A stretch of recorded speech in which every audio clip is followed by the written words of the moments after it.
Hi, friends.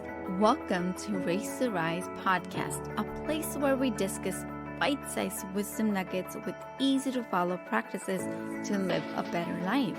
I am your host, Mital Patel, a parenting junkie, Ayurveda enthusiast, and an advocate of conscious living.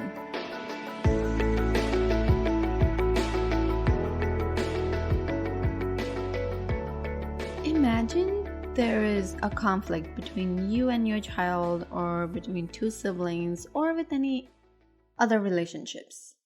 How hard it is to respond in such a heated moment, right? It's the heat of the moment, what is the testing period in relationships. So today I wanted to share 5 key steps that you can use in order for you to connect with your child during conflicts. And this can actually apply with, in any other relationships. It's not necessarily just to connect with your child, but it could be to connect with your spouse, to connect with, your friend during the conflicts. These 5 steps are actually that I have used with my clients. Of course, not in the way that I'm going to share, but this is a foundation that we use in coaching. And I have actually tried using it with my kids and it works. This is like a coaching foundation that I've been using at home, and it actually helps connect with our child, during conflicts, because as you might have all known by now that I have a strong-willed child. So my 4-year-old is very assertive, very selective. He knows what he wants. So we often get into such heated conversations, heated conflicts. So this is a tried and tested method. And so I hope you give it a shot and see for yourself. So without taking a further ado, let's dive into it. The 5 key steps to connect with your child during conflicts. Ready? Here you go. So as we said, right, heat of the moment is the real testing time for us parents. So these 5 steps are going to help you tremendously to connect with your child only after you self-regulate your emotions first. Yes. In parenting or in any relationship, the way we respond depends on how do we have it all together, right? It's about us maintaining our emotions. It's about us controlling our reactions. So instead of reacting, how can we respond, right? This is like a foundation. So self-regulating our emotions. So if you have to take a pause, breathe, whatever. There are so many strategies to self-regulate and to calm yourself before you go deep with your child to connect. So first, you need to connect with yourselves before you connect with your kids. So after your self-regulation, these are the 5 steps that you can use. Number 1 is being aware of your child's emotion. So important. And we can only do this if we are aware of our own emotions, right? But understanding that what my child is feeling in that moment is important. So I'll share this whole 5 steps with examples of my personal that happens in my household all the time. So for example, my 4-year-old is, let's say I came home and all I'm seeing is, kids fighting, and I'm seeing that the 4-year-old is throwing toys and he is being verbal and loud and screaming and, hitting his brother. What is my reaction at that point, or how am I going to respond? Number 1, I need to self-regulate and I need to check in, like, okay, do I need space? Let me take that 5-minute breather. So, however, make sure the safety, that everybody's safe, and then calm yourself first before you react and yell or scream. And the third thing is dive into these 5 key steps. So number 1 is I'm going to check in with my child and, look into it. Like, listen for the things that he's not telling me. Listen empathetically. Listen deeply. Listen for the clues that he's leaving on the table, right? It's because as a 4-year-old, he probably doesn't have the vocabulary to tell me what he's feeling, right? So I will have to listen deeply in order for me to understand his emotions. Okay, let's see, he's throwing stuff. I need to be aware. For example, most of the time, for us, it comes down to that he wants the same thing as his brother has. So he's feeling left out. He's feeling like jealous of things that his brother has and he doesn't. But he doesn't know that. He cannot label it yet. So first, I will make myself aware of his emotions. Second, who surprised you in your ETA class? Oh, sorry.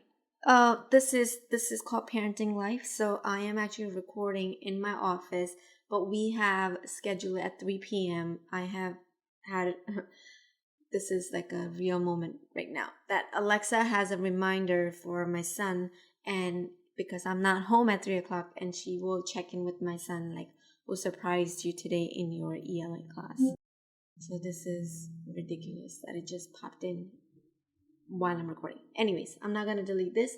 I'm going to keep this because I want to show you that this is real life.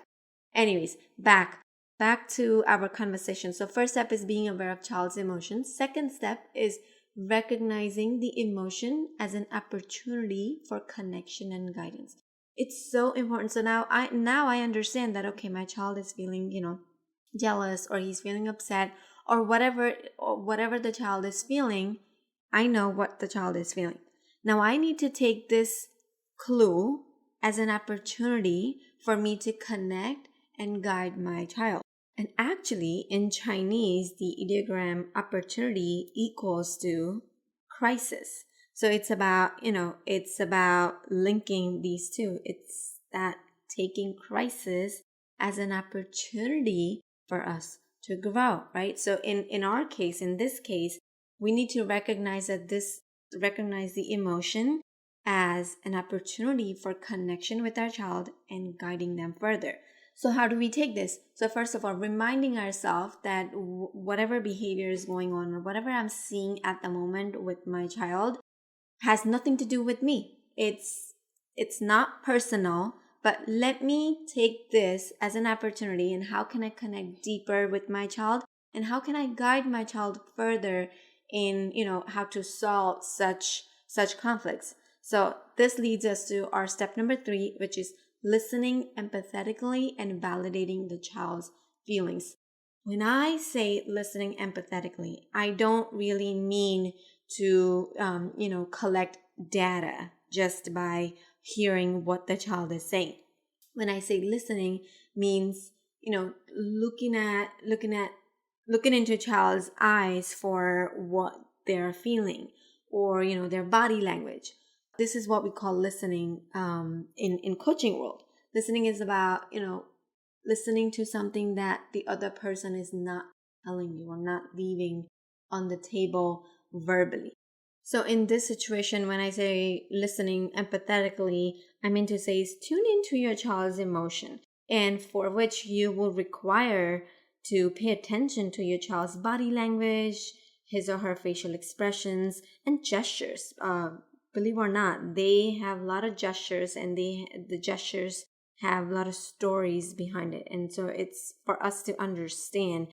And surely, you will find that they're making expressions with their brows, or they have a tense jaw, or they're tapping their foot, things like that. These are the clues that they are telling you something. So now it's our job to understand, what does this tell us about the way he or she's feeling, right? So again, it comes to like being aware of what our child is trying to tell us and about their emotions. And once you understand, once you listen to what they're not saying, then we need to validate the child's feelings. So for example, if my child is feeling sad about, him not having so if my 4-year-old is feeling sad that he doesn't have a laptop, like his brother, and he really wants it, then it's my job to understand his emotions. First of all, I think that he's feeling sad. So, and he's not telling me, but rather he's reacting out of it. So then I want to go and validate his feeling. Now, how do you validate feelings of a child who doesn't have vocabulary, right? Who might not have vocabulary. So, for example, I can't just go to my 4-year-old and ask, why do you feel sad? Because he might not even know that he's feeling sad. He might, he might just not have words to put together. Most of the time, the sentence that I get out of him is like, brother is mean. My brother is mean. You're mean. These are the things that he can, because he doesn't know what he's feeling, right? So it's my job to help my child validate, it's my job to validate his feelings. Now, how can we, so of course we can't ask that, but maybe we can ask questions like, or maybe we can say something like, you seem little, you seem little sad today. Are you? Or I noticed that you just, you frowned when I mentioned about the laptop, or things like that. Whatever the situation, because, situations are different. The child is different. They might have different scenarios. Everybody feels differently. Like I say, every child is unique, every parent is unique, and everyone's parenting journey is unique. So what might happen in my household might not happen in your household in the same way, but the fundamental is same, that these are the steps that we really can use and create our own scripts and ask, because this is all about intuition, being intuitive to your child's need. That's all it comes down to, right? This leads, like validating the child's feeling leads to us for our next step. Step number 4 is helping the child verbally label emotions. So now I might know that my 4-year-old is sad, or, or he's feeling jealous of his brother, or whatever. I know it. But I really want my child to identify his own emotions. It's important for them to identify and label their emotions so that they don't label themselves and they're labeling the emotions, because at the end of the day, remember, emotions and we are separate. It's two different entities. I am not my emotion. We often say I am sad. It's not that I am sad, because I'm a soul. I am experiencing, the sad feelings or whatnot. That's how it goes. But again, we can't go like that with our children. So then we really need to help our child verbally label emotions. Now, how can you do that, right? How can we help them label their emotions or identify their emotions? So this actually connects us back to our third step about validating the child's feelings, is because they might not have vocabulary, right? They might not know what this feeling is called, because again, they don't have years of experiences that we adult have. So then we can help them labeling, expanding their vocabulary. Like, for example, when parents see our child in tears, we might say, you feel very sad, don't you? Now, not only this makes child that they're heard, they're seen, but it also gives them a word to describe the intense feeling that they're feeling at that moment. And actually, studies have indicated that the act of labeling emotions can have a soothing effect on their nervous system. Because now your brain is not frantically going, what is this? What is this? What is this? Because they don't have vocabulary. So now they know what this is called. So then, it helps them calm down. It helps soothe their nervous system. Now, this doesn't mean that I'm saying that we need to tell our children what they're feeling or how they're feeling. I'm just saying that this gives the vocabulary, and of course also use emotion vocabulary. I always use emotion vocabulary, because if you think your child is angry, it might also mean that, he or she is feeling frustrated or confused or betrayed or jealousy, right?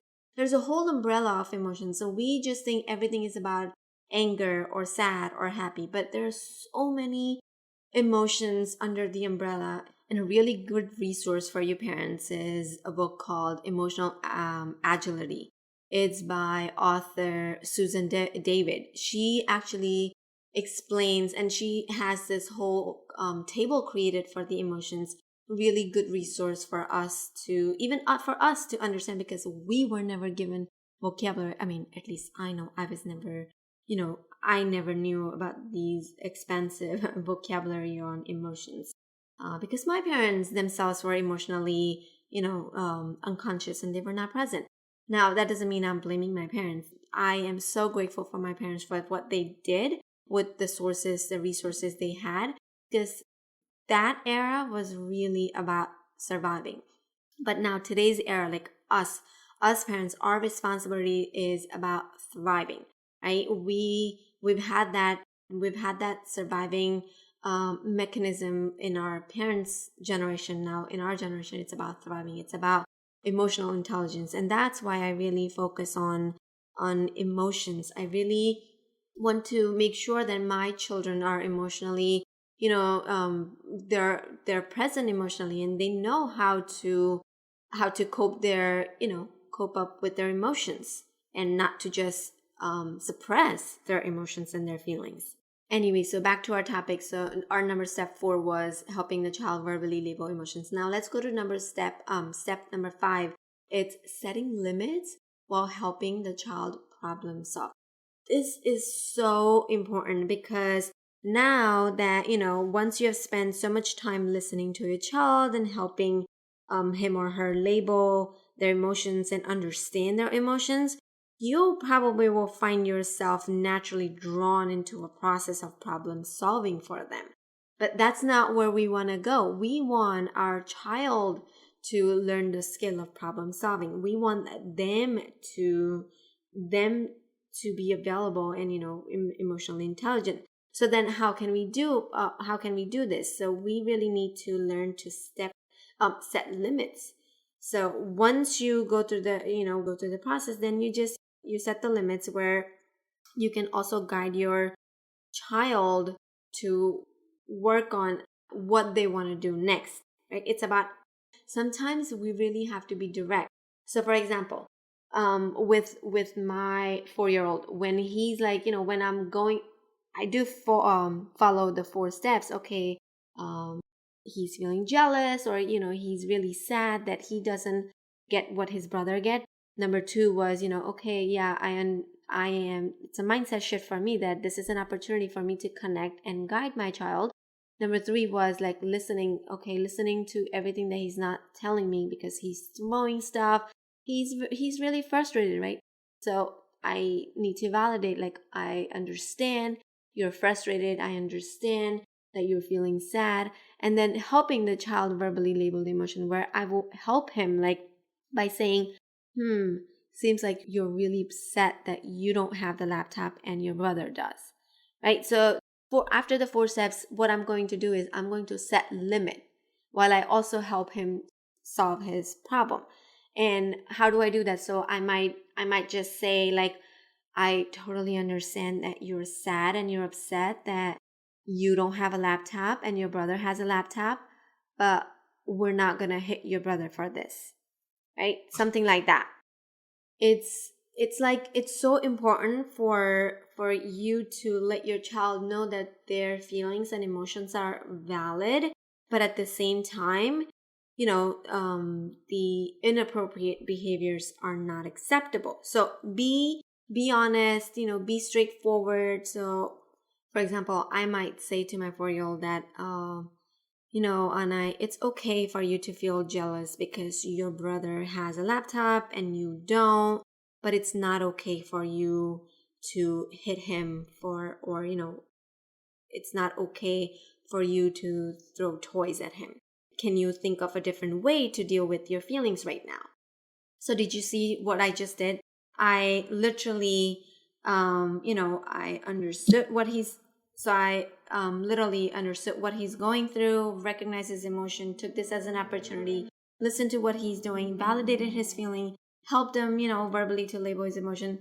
And at the same time, I did put a loving limit by saying, this is not acceptable. Can you think of a different way to deal with your emotions and your feelings? Right? So I hope this was helpful. Parents, please let me know if you have questions, and I am happy to help you out. Write me an email after listening to this emotions if you have a particular situation that you are trying to put these 5 steps into practice and you are stuck, just write me an email at info@risewithmittal.com and I would be happy to reply back with the strategy, and I would be happy to have a chat with you then. That's it for this week's episode of Race to Rise. Be sure to sign up to our email list at risewithmittal.com and join us again next time for more wisdom about life, kids, and everything in between. I am Mittal Patel, wishing you happy raising and rising.